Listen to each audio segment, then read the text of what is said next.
வணக்கம். இன்றைக்கி நம்ம பார்க்க போகிற சமையல் ஒரு சூப்பரான சைடிஷ் ரெசிபி தான் பார்க்க போகிறோம். மீன் வைக்கிறோம், முட்டையும் வச்சு ஒரு அருமையான வறுவல் எப்படி செய்யலாங்கிறத பார்க்கலாம். இது தோசை, சப்பாத்தி, சாதம் எல்லாத்துக்குமே சூப்பராக இருக்கும். வாங்க அது எப்படி செய்யலாங்கிறத பார்க்கலாம். இப்போ ஒரு பாத்திரத்தில் தண்ணி ஊற்றிருக்கேன். தண்ணி நல்லா சூடாகிடுச்சு. இப்போ கொஞ்சமாக அதில் உப்பு சேர்த்துக்கலாம். சேர்த்துட்டு மெஷரிங் கப்பில் ஒரு கப் அளவுக்கு சோயா சங்க்ஸ் சேர்த்துருக்கேன், அதாவது மீல் மேக்கர். இப்போ இது நல்லா ஊறட்டும். கேஸ் அமர்த்திடலாம். இது நல்லா ஆறிடுச்சு. இப்போ வந்து தண்ணியை புழிஞ்சிட்டு எடுத்துக்கலாம். 2-3 தடவை நல்லா அலசிட்டு தண்ணியை புழிஞ்சு எடுத்துகிட்டு பார்க்கலாம். இப்போ மீல் மேக்கர் தண்ணியை புழிஞ்சிட்டு இது பெருசாக இருந்ததுனால 2ஆக கட் பண்ணி எடுத்து வச்சுருக்கேன். இப்போ ஒரு பேன் எடுத்துக்கலாம். 2 டீஸ்பூன் போல் எண்ணெய் விட்டுக்கலாம். எண்ணெய் சூடாகவும் ஒரு 3 முட்டையை உடைச்சிட்டு சேர்த்துக்கலாம்.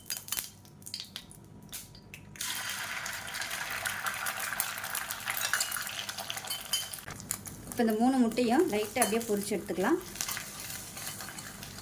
இப்போ இந்த முட்டைக்கு தேவையான அளவு உப்பு சேர்த்துக்கலாம். இப்போ இந்த முட்டைக்கு தேவையான உப்பு சேர்த்துக்கலாம். முட்டை நல்லா பொரிஞ்சு வந்துருச்சு. இதை ஒரு தட்டுக்கு மாற்றிக்கலாம். இப்போ அதே கடாயில் இன்னும் ஒரு 3 டீஸ்பூன் போல் எண்ணெய் விட்டுக்கலாம்.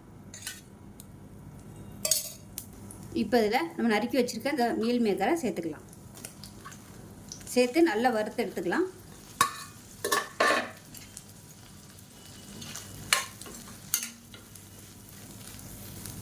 இப்போ இதுவும் நல்லா ரோஸ்ட் ஆயிடுச்சு. வேறு பிளேட்டுக்கு மாற்றிக்கலாம். இப்போ அதே கடாயில் எண்ணெய் விட்டுக்கலாம். நல்லா ஒரு 4 டீஸ்பூன் போல் எண்ணெய் விட்டுக்கலாம். இப்போ இந்த எண்ணெயில் அடுப்பு நல்லா மீடியமாக வச்சுக்கோங்க. மஞ்சத்தூள்,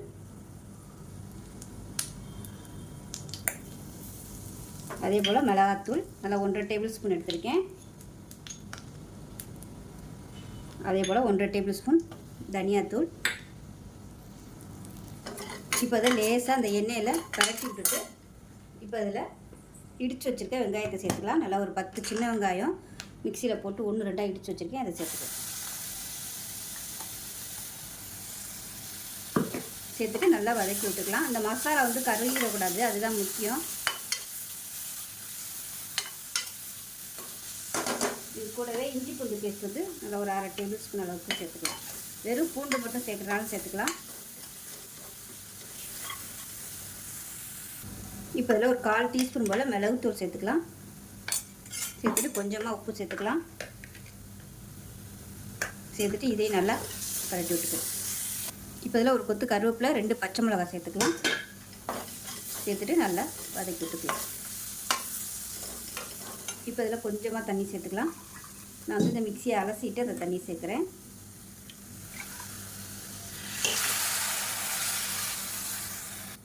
ஒரு 1/4 கப் அளவுக்கு மட்டும் தண்ணி சேர்த்துருக்கேன். இப்போ தண்ணி நல்லா கொதிக்கட்டும். இப்போ இதில் ஒரு 1/2 டேபிள் ஸ்பூன் மட்டன் மசாலா சேர்த்துக்கலாம். இது வந்து ஆப்ஷனல் தான். உங்களுக்கு அந்த ஃப்ளேவர் வந்து இன்னும் நல்லா அதிகமாக இருக்கணும் பிடிக்கும்னு நினச்சிங்கன்னா இதை சேர்த்துக்கோங்க, நல்லாயிருக்கும். இப்போ பாருங்கள், இது நல்லா கொதிச்சு லைட்டாக எண்ணெய் விட ஆரம்பிக்குது. இப்போ நம்ம வறுத்து வச்சுருக்க அந்த சோயா சங்க்ஸை சேர்த்துக்கலாம். ஏன்னா இது வந்து இன்னும் கொஞ்சம் வேகணும், அதனால் இந்த மசாலாவில் வேக விட்டுக்கலாம். நான் இன்றைக்கி 2ஆக கட் பண்ணியிருக்கேன். இதை நீங்கள் மிக்சியில் வந்து துருவிட்டு கூட நீங்கள் சேர்த்துக்கலாம், அதுவும் நல்லாயிருக்கும். அந்த மாதிரி பண்ணிங்கன்னா முட்டை இது இந்த சோயா சங்க்ஸ் எதுவுமே தெரியாது. நான் வந்து இன்றைக்கி 2ஆக கட் பண்ணி வச்சுருக்கேன். இப்போ இது மீடியமான ஃப்ளேமில் வேகட்டும். இப்போ எப்படி இருக்குன்னு பார்க்கலாம். பாருங்கள், நல்லா ஓரளவுக்கு சோயா சங்க்ஸ் எல்லாமே நல்லா 3/4 தான் வெந்திருக்கும்.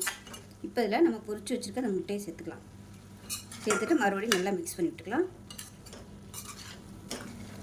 டேஸ்ட் பண்ணி பார்த்துக்கிட்டு உப்பு பத்தலைன்னா சேர்த்துக்கோங்க. இப்போ மீன் மேக்கர் கொஞ்சம் வேகாத மாதிரி இருக்குது, நரிச்சுன்னு. அதனால் கொஞ்சமாக தண்ணி விட்டுக்கலாம். தண்ணியும் விட்டுட்டு உப்பும் பத்தலை, கொஞ்சம் உப்பு சேர்த்துக்கலாம். தேவையான அளவுக்கு உப்பையும் சேர்த்துட்டு நல்லா கிளறி விட்டுக்கலாம். கொஞ்சம் அடுப்பை நல்லா ஹையில் வச்சுக்கோங்க, அப்போ தான் அந்த மீன் மேக்கர் வந்து வேகும். அந்த முட்டையோட எசன்ஸ் எல்லாமே இந்த மீன் மேக்கரில் இறங்கி நல்லா டேஸ்ட்டாக இருக்கும். மூடி வச்சுக்கலாம். இப்போ எப்படி இருக்குன்னு பார்க்கலாம். இப்போ பாருங்கள், சூப்பராக வந்துடுச்சு. இப்போ நல்லா அடுப்பை நல்லா ஹை ஃப்ளேமில் வச்சுட்டு தண்ணி வந்து கொஞ்சம் நல்லா ட்ரை ஆகட்டும். இப்போ நல்லா ட்ரை ஆகிடுச்சு. இப்போ கொத்தமல்லியில் சேர்த்துட்டு அமர்த்திடலாம். அவ்வளோதான், ஒரு சூப்பரான சோயா சங்க்ஸ் முட்டை ஃப்ரை ரெடி ஆயிடுச்சு. சூப்பராக இருக்கும் சைடிஷாக வச்சு சாப்பிட்றதுக்கு. செஞ்சு பாருங்கள். செஞ்சு பார்த்துட்டு எப்படி வந்துச்சுங்கிறத சொல்லுங்கள். வீடியோ பிடிச்சிச்சின்னா லைக் பண்ணுங்கள், கமெண்ட் பண்ணுங்கள், சேனலை சப்ஸ்கிரைப் பண்ணுங்கள், பக்கத்தில் பெல் பட்டனையும் ப்ரெஸ் பண்ணுங்கள். நன்றி.